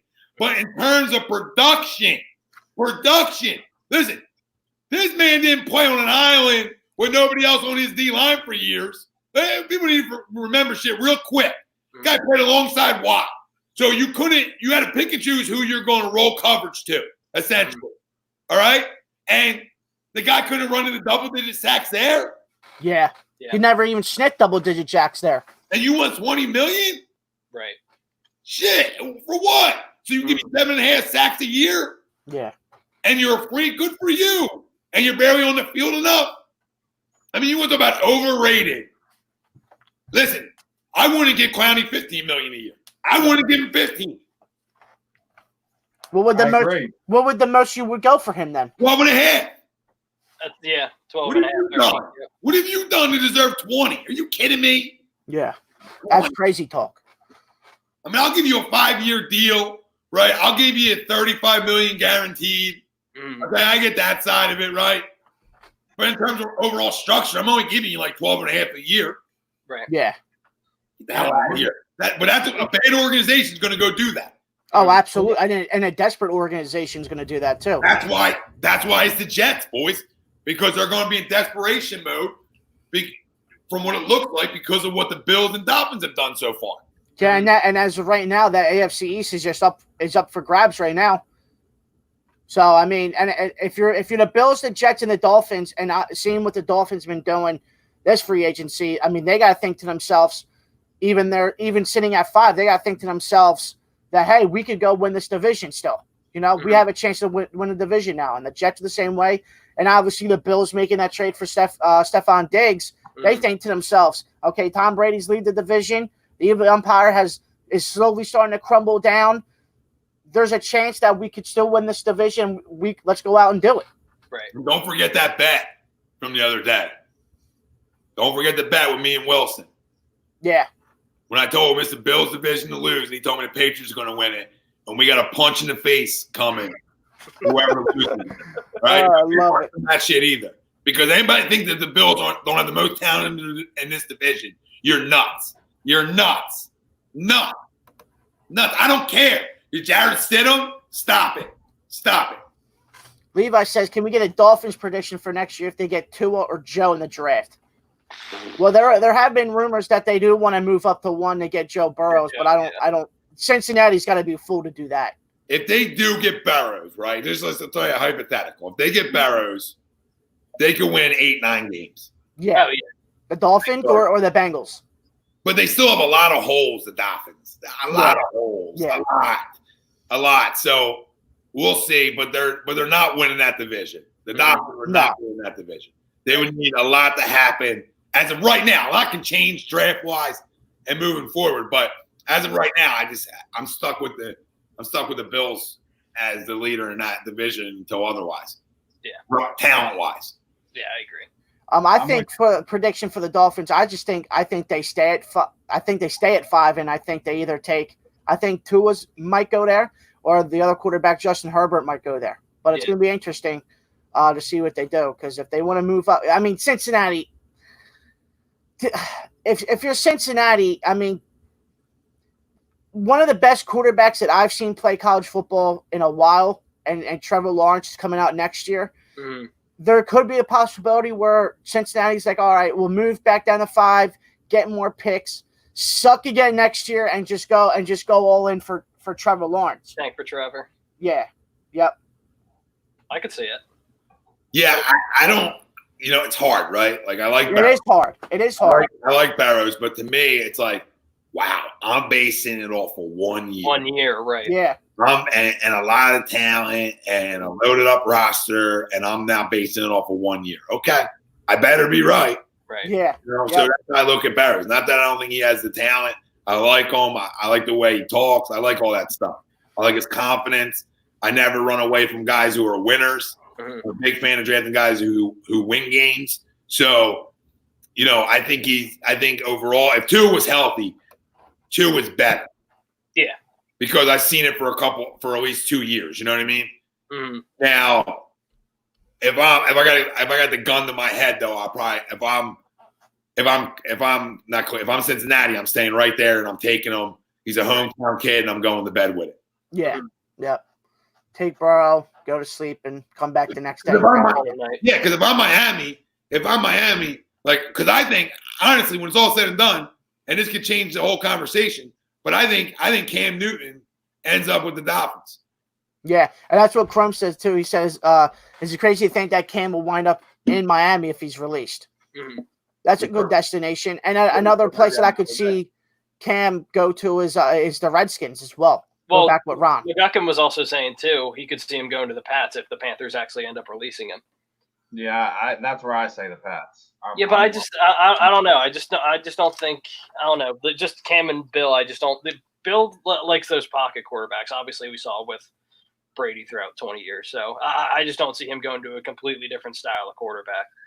Yeah, but I'm just thinking he needs somebody to hold it together until he finds the guy that he wants. Remember, he lost his guy in Garoppolo. He lost that whole situation, how that played out. So it gives him time to keep him winning until he finds the kid he wants to be the next guy. Right. As we're sitting there saying it's the Bills' division to win, he doesn't want to hear that. So he's going to make sure that he's in the position to at least get in the playoffs to make it a conversation. Mm-hmm.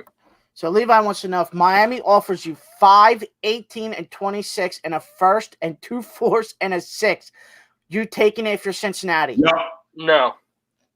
No or yes, Tommy? No. Yeah, you're taking it? Yeah. No. That's a shitload of picks. You want to talk about a shitload of picks? That is Brink Truck backing it up for the number 1 pick. Well, I don't care who's number. I don't care. And that's perfect. I don't care how good the quarterback is number 1 or projected to be. I'll take that. I'll take that all day.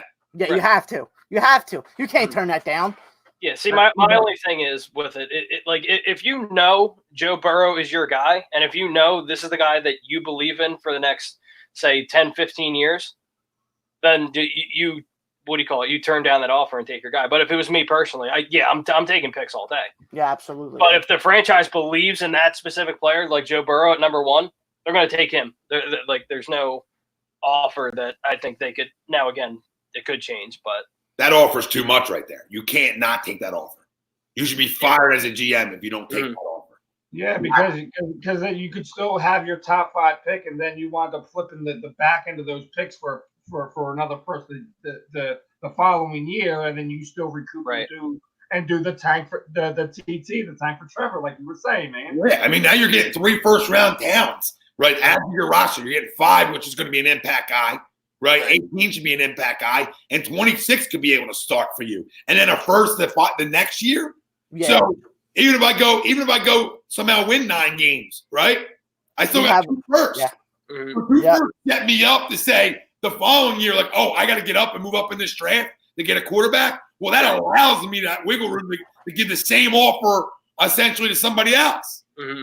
You're right. As I stockpile, like it's, to me. If I'm Miami, I almost sit still. I almost stay there. Right. I almost draft 2 at 5, and then finish out some things on my roster at 18 and 26. You know what I mean? Yeah. Or I use 18 and 26 to get myself back up in the in the top 10 if I need to. Right. If I want to go to it and Judy, right? Like, I mean, they could get cute like that. They could say, all right, you're going to go this route. I'll stay put. I'll take 2 and Judy. I'll put them back together. And I'll take my team. I'll be so mad. And then we start talking about who's the best team in the division because now they went and got my guy. Yeah. Yeah. Tommy's buying Jerry Judy Dolphins jerseys, getting it framed. Warranted up right now. I would blow somebody for Jerry Judy. Oh man! It's like that tweet that Ralphie shared in the Real Talk group yesterday. Oh, with the Odell. Odell. Yeah. It's like I'll suck someone's dick if we get. Like, all right, screenshots last forever. So it better. It's so bad. That's what's so tough about it. Like, I know on another note, I know Todd's talking about who's this. Does anybody know this linebacker we got? He's a guy, a younger cat, 25. Started some games, been solid at times. But overall, I just think it's an unknown. I mean, nobody can go one way or the other and be like, oh, here's our answer. Yeah. Like, oh, what a shit move. Like, it's just a middle move. It's just one of them. Wait and see. He can play a little bit. He's not terrible, but he's young. So we'll see. Looks like, what do you call it? McGuck wants to join Tommy. Would 100% blow someone for Judy, Lamb, or Ruggs? Yeah, I mean, double team car. Now you're really opening the door for a blow because you're putting it on all 3. I mean, you gotta limit your blows to 1. Wilson says Sweeps would not be a fan of all this Dolphins take Tua talk, Tommy. Yeah, but I think Sweeps would be a fan if they did what I just said, though. If they somehow walked away with 2 and Judy, I don't know how you're upset. Yeah. I don't know how you're upset. Like, I know Sweeps is a big Tua guy, but like, yeah, go ahead, Wells. You can run Wilson. I don't miss when I stake reputations, Brian. I don't miss. All right, think about all the safeties and the corners we could have had if people just listen in the first round. Okay, when it comes to SEC guys, I don't miss. I miss on a lot of other shit. SEC, I don't miss. Mm-hmm. Don't miss. My whole roster would be SEC guys. You win multiple championships with SEC guys. Oh my God. Right? You want to lock down corners? Go to LSU. Mm-hmm. Wilson, what a piece of. I love it. I love it. That's great. But no, I mean, I don't know. You don't know the right thing to do. But Chrom's still upset about the linebacker conversation. I know. I know. Chrom's going after Ralphie and Wilson's going after Tom. He tries to go after me. There's a pass. I was going to say, pull that one up.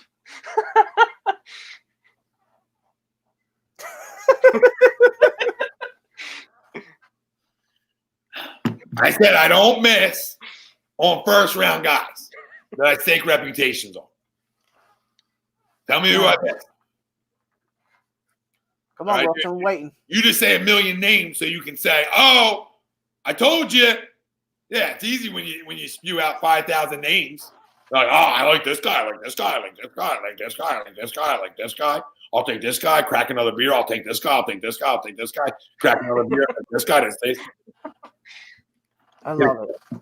You want to come at me? Come at me tomorrow when we go live. Right. But Gucky says, on a serious note, how do you guys feel about Mills at safety? I think we're all going to be pleasantly surprised. I like the move. I like the move because now if you think about it, you could he could play that little red zone technique where he has the extra yardage to back him up a little bit in its safety, and nothing's going to be beating him over the top. He can just keep everything in front of him. I think he's going to play actually well at safety this year for us. Yeah, I think so too. Me too. I like his physicality. I like his energy. I like his leadership ability. I think being partnered with Rodney will help him a lot, having a veteran there with him. I think when you go get Slay, it helps your back end a lot. Yeah. And I think with this front that's being built here, I think it helps everybody a lot. So, I'm good with it. I really, truly am. I know people are looking for another safety. I mean, it's fine bringing in a backup, but I think it's his job to lose. You know what I mean? You don't bring him back on a 1-year deal to play that position if it's not his job to lose. Right. So I don't think somebody's going to come in and beat him out for that job. He's played there before, so he at least has a feel for the position. So that's how I feel about it. Yeah, because he played a little bit of LSU during his career there. And obviously when he came to the Eagles, he was just strictly corner. But yeah, I honestly like the move. I know you said, Tommy, he loves to tackle. So I'm all for it, baby. I'm all for a guy that loves to tackle and get his beak wet. So let's do it. I'm glad we brought him back, honestly. Yeah. I'm glad we brought him and Rodney back. I didn't think we were bringing Jalen back to play safety. I just wanted him back because I like him. I don't think he's great, but he's serviceable. You know what I mean? And he's good. He's good in the red zone. So that's something Jim Schwartz hung his hat on here for a while. So that's why I'm a fan of him. I think it's even a better fit for him. And I really like them. I've given Howie some shit this all season, but I like the fact that he brought Rodney back. I value Rodney higher than a lot of people do. And I value Jalen's just energy more than people do. So I'm extremely happy that both of them guys are back here because there is something to be said about trying to keep some core pieces together. When you are moving away from one of your leaders in Malcolm, you need to keep a lot of these pieces that you can together. And like we talked about, BG, the big-time vocal leader of this defense. Malcolm just goes and does his job and shows up every Sunday. You know what I mean? So different types of leadership. Malcolm definitely going to be lost, but I think Jalen built to fill that void right now. I truly do. Yeah, I mean, I'm good with what they did with safety. I think Rodney McLeod is highly undervalued by us as fans of what he does on the field, just because he was next to a guy like Malcolm, and he got a lot of attention on the field. And the Mills thing, like I said, that he has an X factor on the field too. To Tommy's point, BG is the mouth. He is the mouth. As much as we wanted to sit there and say, just because he didn't have that C on his chest as long as Malcolm did, doesn't mean he wasn't one of the leaders there. Mm-hmm. So it's one of these things where I think we're better served to keep them pieces together. As you're moving on from Malcolm, you need to keep some of those guys that were, someone to Malcolm's ear as it was anyway. So, and being next to and being next to Malcolm for the last few years, I think actually helped McLeod be who he has been the last season. I think it's one of these things like people want to sit there and say, we were bad at the safety position that they were getting burnt, whatever. We were bad at a lot of parts of the back end of the last season on the back end. Yeah. But I still think at the end of the day, Rodney McLeod was the guy that you needed to keep. Jalen Mills is a guy that's going to make a difference at the end of the day. It is his job to lose. They do need to go get either a veteran or another guy in the draft or whatever to kind of make sure that Jalen stays on his P's and Q's and pushes him. Mm-hmm. I agree with what Crum said too. Crum, did I look at the cornerback Slay/Mills, a big upgrade over cornerback Mills/Jenkins? I agree. Yeah. Big time. So, to give Howie some credit. And then Danny says, wouldn't be surprised if this ends up being a top 10 defense. Mm-hmm. Yeah, Danny, I'm right with you there too. Has the makings of it. I still think there's some other things they got to do. We were talking about, hey, maybe Nigel comes back too, which I wouldn't mind either. Yeah. Mm-hmm. On our terms. Yeah. Yeah, I think Jenkins just wanted too much. I know Dave. Now, and actually, speaking of coming back, I would also like to see them bring back Jason Peters because he hasn't signed anyone. That doesn't really seem like anyone's really offered him anything. See what he Not wants. yet, but You know how I feel about Jason Peters, Steve. mhm. It's time to go, no brother. No starter. I don't want him to start. Hey, what do they say? Right church, wrong pew? Is that what they say? I think so. Is that like a saying? I feel like that's like a saying. So I'm with you to a point, but the guy you should have kept already signed somewhere. So that's where they dropped the ball. I know. To me, you're talking about a Swiss Army knife and Vitai. A guy who can play everywhere on your line. Yeah. And he got $10 million a year. And he got $10 million a year to go to the Lions. 5 years. Give it. They should have given him that money. I don't care what anybody wants to say to me. He can play left. He can play right. He can play inside. You had to have kept him. Yes, like when I got a guy who can go play left tackle on a pinch, a guy who can play right tackle on a pinch, a guy who can play guard in a pinch. I got to keep that guy. That guy is value to me. He knows your schemes and all your calls, and now you just lost him. You're welcome. You're an idiot. Now he probably wants to go play somewhere in the star, I would assume. Yeah, and he's getting starting money, so. But money keeps you from packing your bags out. Yeah. Money keeps you from relocating. Mm-hmm. All right, and if Dillard isn't the guy right away, at least you have a guy that you won a Super Bowl with playing there. Mm. That's how I look at it. So I've been saying that from day one. I thought Vitai was a guy they needed to bring back because it's almost that utility guy in baseball. Mm-hmm. You need one, and you need one real good one. Yeah. Because guys are going to get banged up. Injury rate 100% in this league. So remember this, right? This year, when a guy gets banged up and Matt Pryor's playing, just remember. Good old Matt Pryor. Jesus.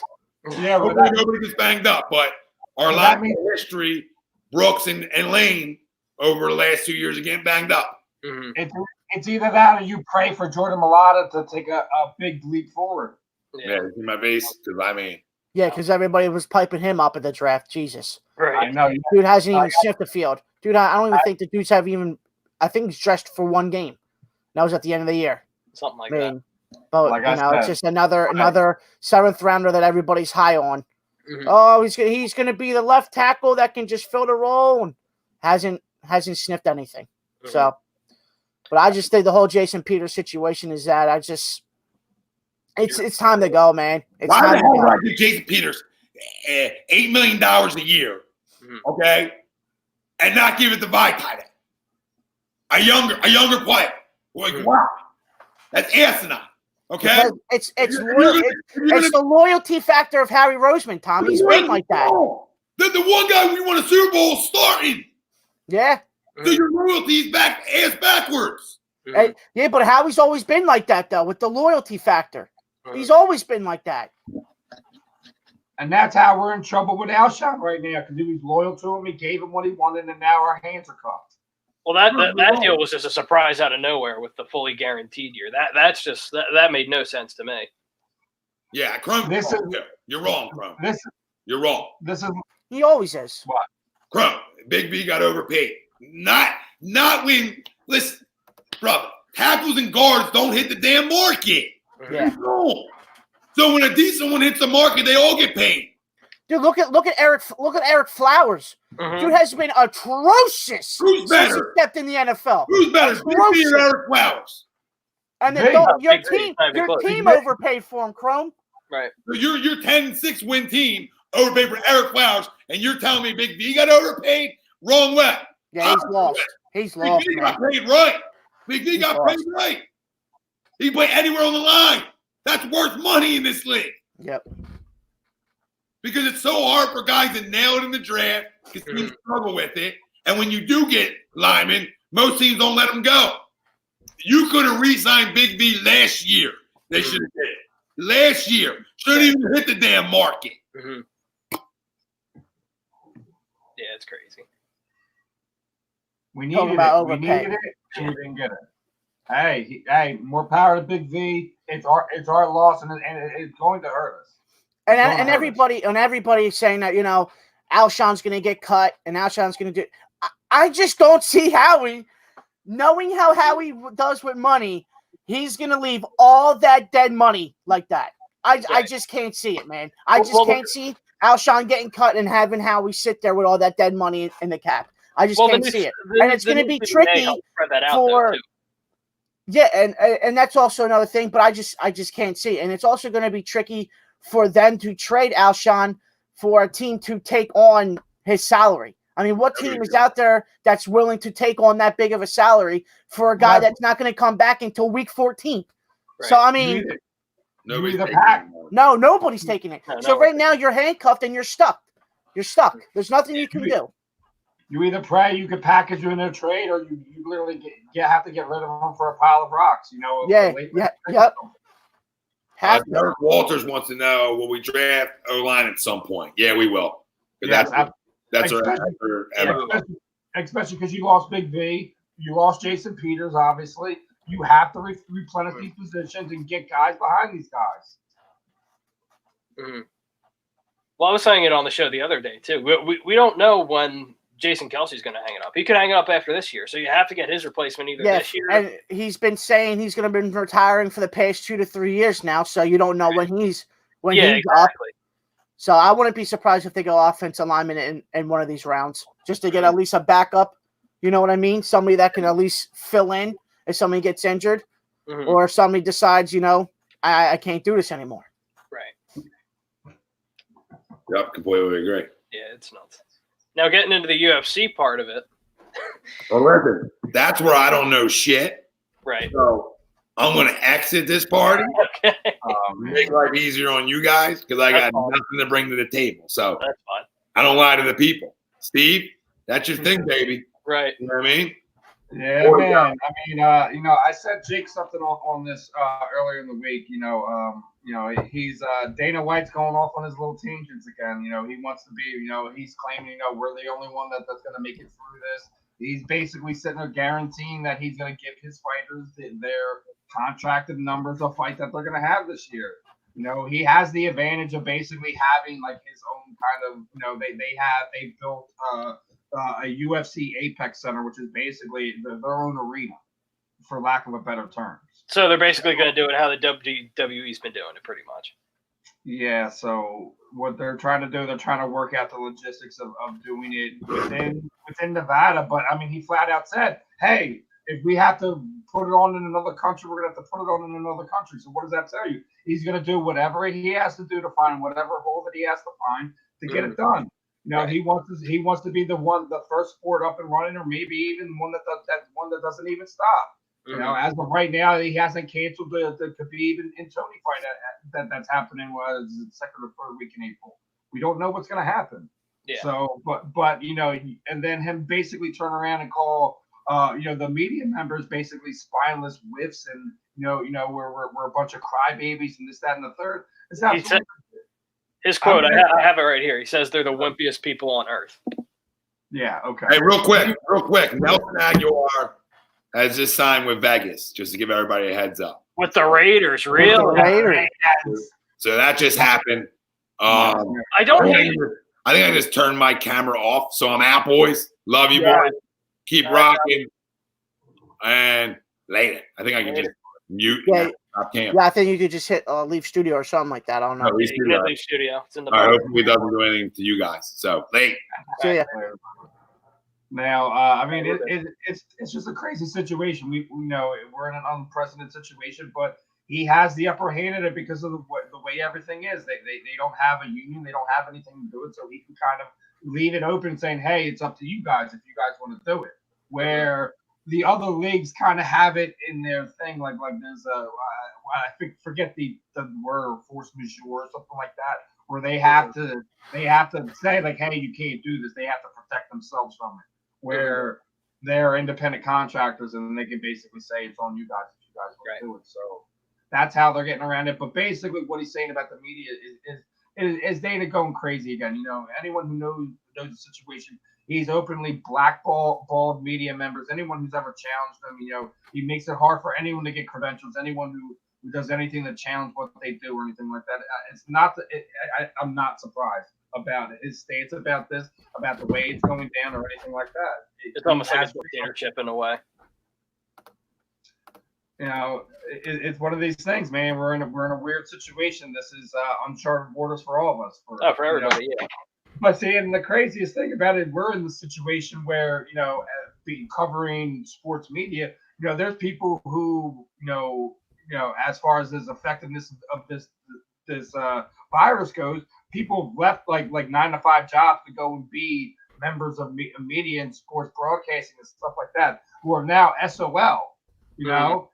You know, so, you know, as much as we're hating on what you know, and I'm not really agreeing with Dana White's words or whatever, but at the end of the day, he's got, you know, almost 500 employees, including, you know, staff at the UFC that have to rely on them. If they're still open at the end of the day, that's a plus for them, because when, you know, like Tommy said, if we get into months of them not getting a paycheck, those people are still being paid at the end of the day. So, you know, it's their choice, but it's one of these situations where we have to keep an eye on, because that could very well make the situation far more worse than we already are.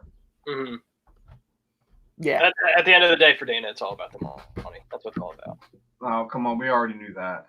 Yeah, we already knew that. Is there any anything on money for Nelson's contract? Has not, but for people that are just joining, so Nelson Aguilar has signed with the Las Vegas Raiders. I don't know what the money is. I don't know what the years are. They haven't put that out yet. So he is going to the Raiders. So Butterfingers is now a Raider. So there you go. And now he becomes a Hall of Famer. And the rest is history. And I was telling Bill Mitterbrook in the comments that I wouldn't be surprised if he becomes a top 5 receiver. Yeah. I know. Nowadays with the Raiders. Yep. Like he just starts catching everything now. Just watch. Don't say that, man. I'm just knowing how our luck is in Philly sports wouldn't shock me. I highly doubt it. I think he's just going to be remembered for you know the big plays he had that 2017 year, yeah. Mm-hmm. And then he's probably just going to slowly erode his talents and fade off into obscurity. Maybe. That's kind of way I feel. But I love what he did for us that year. But I mean, the drops, everything else. Right. He's not the. He was never the guy who was mentally strong. Obviously, it took Alshon coming here to kind of get him on that train. Whoa, Bill, that's what he got? No way. Let's see what he got. No way, Bill. No way. Oh my God. Is that actually what he got? Let me see real quick. I'll look it up real quick. Jerry McDonald, who's broke it. I'll look it up. Give me 2 seconds. God. 1-year deal, I'm saying. That's what Schefter just tweeted. It's a 1-year deal. Yeah, 1-year deal. 4 years. Where are you getting that information? I was going to say, I think Bill's just throwing shit out there. Yeah. I was about to say. Yeah, 1-year deal with the Vegas Raiders. So it's a proven deal. Okay. Yep.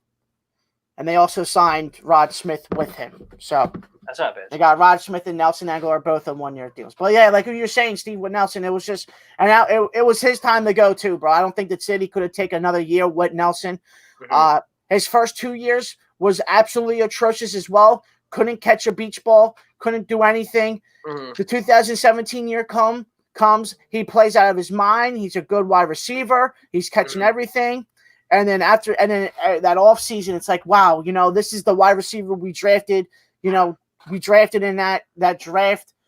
This is it. He's taking the next step. He's getting over the hill. And then 2018 and 2019 come, and he goes right back to his normal self. Yeah, he totally disappeared when Golden Tate got here in 2018. Yeah. Disappeared. And 2019, he was the same old Nelson Aguilar. So his time ran out. It's over. So hopefully everything goes right for him in Las Vegas, but his time was up. Yeah, I think that trade with Golden Tate completely broke whatever confidence he had being a wide receiver. It completely destroyed whatever was left. and just it's done. There's nothing else he had to offer this franchise anymore. Wishing the best in Oakland. Don't see it happening, but thanks for the memories, brother. Yeah. The 1 year memory. Yeah, and Brodo said, and today is the 16th year anniversary of Veteran Stadium's getting torn down. God, that's crazy. 16 years ago, man. That's crazy. So I think, Ralph, you were what, 9? I was 10. I think so. Yeah, you're like 9. Yeah. I think Steve was probably like a teenager by then. No, I was 7. All I right. was 7. Okay. I was 7 years old when that stuff guys. went down. You know what this is? This No is the shot. bat. This is the courtesy bat from the last game at Veteran Stadium. There you go. Oh, really? Yeah. Oh, My shit. mother went to the last game. Wow. Yeah, no, that's crazy. Yep. Yeah. So do you think, talking more Eagles before we get up out of here, do you Before we think get out of here. there's a guy like Robbie Anderson is signed to here, or we stay put, or we don't go wide receiver until the draft? Well, I think that, especially with this Nelson Aguilar signing, this to me tells me a lot. Yeah. If Robbie Anderson's still out there, if Nelson Aguilar gets picked up before you do, there's an issue. And then your market might not be valued as what you think it was. You know what I mean? And if we can bring him here for cheap, then I'll bring him here all day. I think. And I don't understand. Oh, my bad, Steve. Go ahead. I think it's kind of like the Melvin Gordon situation. He was kind of assuming his market was here, and he's looking, and it's kind of right here. So he's kind of weighing his options now. Now I think you're going to start to see his agent kind of freak out a little bit and try to start making calls to teams to say, okay, what can we do to make something happen? So, well, I can guarantee you right now, a bunch of free agent wide receivers that are still on the free agent market. They're like, oh shit, Nelson Aguilar got picked up before I did. Yeah. What am I doing wrong? You know? Yeah, exactly. What am I doing wrong? Names. If you're the Eagles right now, I would see if you can get Robbie Anderson to call up and be like, hey, we'll give you like 7.5 a year for the next 2 years. What do you say? And I'm fine with that. I'm completely fine with that. It's just that the thing that I'm concerned with is that, like, you don't have Alshon for 13 weeks of football. Right. No, absolutely. If football starts on time, which we all hope it does, and this whole thing buys pass and football starts on time, you don't have Alshon for at least 13 to 14 weeks of your football season. You don't, because he has the same injury as Jalen Mills. So you're already down a wide receiver. I think Robbie Anderson could come in and fill that hole. I think he could. And I know I've been beating the nail with the hammer on Robbie Anderson. Mm-hmm. And I think this is kind of part of like what Howie's doing too, because we gave Howie shit. I know Ralph, you did on the first day of free agency that Howie wasn't doing anything. It was very quiet. Then a day or two ago, he trades for Darius Slay. I think he's just playing the waiting game right now. That's how I look at it. Yeah, but also, Bill Middlebrook like also says, would you pay Alshon contract this year? You can go. So what? So Bill said, would you pay Bill Alshon's says, contract this year if Jacksonville traded their 9th for a 21st and they get Alshon the 20th and 21st? So, well, Bill, they would only give up. We don't have the 20th. We don't have a 20th. So they would just give. They would give up the 9th. So you would have them giving up the 9th for Alshon, a 9th for Alshon. They're not gonna give us the 9th. Come on, let's be real about that. They're not gonna give us the 9th. Listen, if Howie can pull that off, that's the greatest flea steal of all time. Yeah. What you're gonna have to do is looking to give them something to get them a player. We were talking about in the studio. We were talking about maybe trying to get your Hammer and Leonard Fournette and giving them Alshon and maybe a high round pick next year. Oh, that's not a bad idea either. But Fournette's going to want to get paid, though. That's the only thing. He's going to want to get paid. Yeah, but he's also on his rookie deal, has to prove himself, who's been injured. So you can kind of hold him that over, I think, the next 2 years, I think. Yeah. So it gives you a hold there, and, you're able to do other things and get rid of that contract. We'll just answer this one last question from Dave Forrester, and then we'll get out of here. Hopefully, Ward and Whiteside step up and replace Nelson and Jeffrey. I hope. No, I hope JJ steps up this year. We have from what I'm hearing, a lot of executives and scouts say the wide receiver coach that we got is very good. So, but with as far as Ward, you're not gonna. He's not. What do you call it? He's not a 17 or 16 game starter. He's realistically, he's probably like a number 4, number 5 at best. Yeah. Yeah, I mean, I like Ward as long as he's in that 4 position special teams guy, not somebody you have to rely on all the time. Like, you know, somebody who's probably going to, get 10 snaps a game, including special teams. Right. You want him there, but like I said, I have no idea what we're going to get out of J.J. Arcega-Whiteside. Breaking Nathan Aguilar dropped the pen before signing his contract. I love it. It's crazy. Oh man. I hope I'm wrong. I hope JJ gives us something more than a special teams guy or just a body on the field. So it's one of these things where I think what they feel about JJ is going to be determined if they go get a guy like Robbie Anderson. It really does. That's what it boils down to. I still think that we have to see what happens, what plays out. If they make a wide receiver move before the draft is the only way it affects what we do at the draft. Like, we make that big splash. Right. If we make your big splash that way. But if you do make that trade and you go to Jacksonville and get that defensive end you want, then maybe you go a different way with that way. But if you do that, you listen. I think you stay pat at first and try to get that wide receiver. And if you're going to make a trade beforehand, don't give up this year's first. Give up next year's or following year, something to that effect. Yeah. We got anything else before we wrap up? Nothing much. I'm good to go. All right, Steve, you all good? Yeah, I mean, just just appreciate everyone for hanging in there with us. We appreciate everyone for the continued support. We're going to keep trying to make things happen. We're roughing this thing out with you guys. Make sure you head over to Philly Drinkers. Go get that gear. All that. We're going to be working on a lot of things, and everyone, please stay safe. Stay in your freaking house. Yeah. Yeah, don't be like the kids in Florida that are out partying already. So. Oh yeah. They're having to run them off the beach because they're all freaking idiots. They get hit over the freaking head. Yeah. But all right, guys, that's it for us. We are brought to you by our doc, Dr. Paul Vidal, Specialized Physical Therapy, LLC, Burlington, Cherry Hill, and Princeton locations. Find them on the web, specializedphysicaltherapy.com. We're also brought to you by Ambuck Services, AMBUCK Call Michael Ambrose, tell him A2D sent you, get yourself 10% off gutters, anything around the house. He gets you covered. AmbuckServices.com. All right, guys. As usual, Jake Friel, Steve Reichel, Ralph Del Vecchio. This is the weekly roundup, and we'll check you guys back next week. Later, guys.